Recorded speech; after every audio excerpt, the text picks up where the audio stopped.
በአባቱ ግሪክ ነው በእናቱ ጎንደሬ ውሎ ከዚራ ነው አዳር ገንደ ቆሬ ሲሮጥ እንደ አህያ ሲበላ እንደ በሬ የባቡር ሹፌር ወንደ ሰልሰል ዳሬ እንዳለ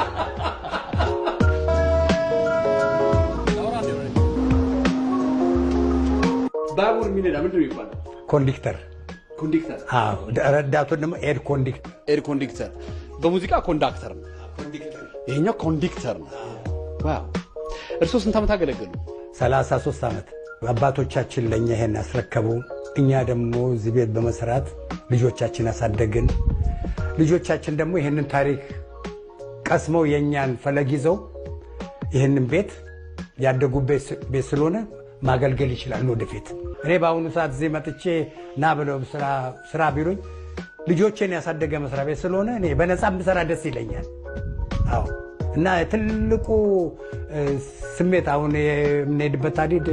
130 ዓመቱ ነው የምንሄድበት ሀዲድ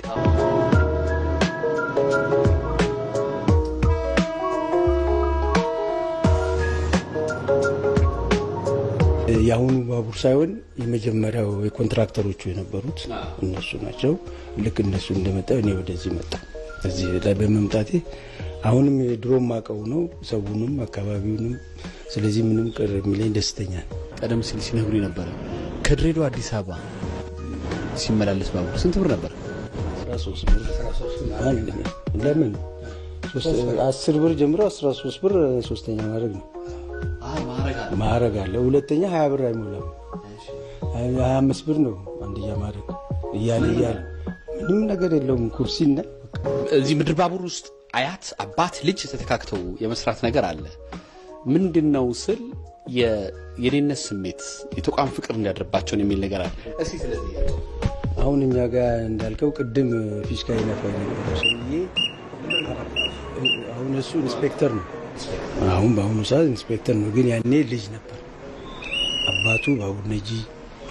አያቱም እንትን የነበሩ እንደዚህ የተያያዘ ነው ለምን በዛን ጊዜ ጡረታ ሲወጣ ፈረንሳዮቹ ምን እንደሚያደርጉ ድርጅቱን የራስ አድርገው እንዲጠብቁ ዘመድ ልጅ አለ ሆይ ያንን ከዛ አምጥቶ እዚህ አስተምረውት እንደገና ደግሞ በስራ ልምድም ካደረጉ በኋላ ቦታ ይሰጣል ያም እንደራሱ አድርገው ነው የሚጠብቀው ይሄን ድርጅት ክፋቱን የሚቆጥረው የሱ አባትም እንግዲህ እሱ ሲወልዱ እሱም ልጁ እንደዚህ እየተባለ ነው አሁን በፈተና በእኛ ዘመን ይመጣል የኛ ሰራተኞች ጥቂት ነበር የቀሩት በቋሚነት ሚቴክ ገቡ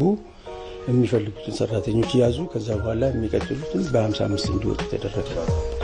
በ55 ተብሎ ግን በ55 እንዲወጡ አልሆነም ጡረታ ሚኒስትር አልተቀበለም ከዛ የሚችለውን ሰው ወጣ ማያችለውም የሚሰራም ሰራ በጥቂት ሰው እየተሰራ የአብዮት መጣ አብዮቱ ሲመጣ ደግሞ ትንሽ ተነፈሰ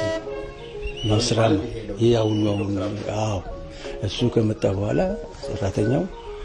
ልብ እንትን ብሎ የበለጠ ስሜት እያደረበት መጣ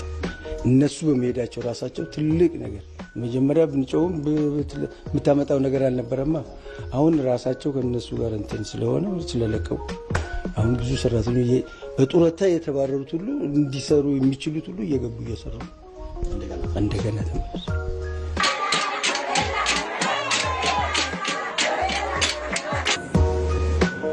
በጣም አመሰግናለሁ እግዚአብሔር ያክብርልኝ እድሜ ይስጥልኝ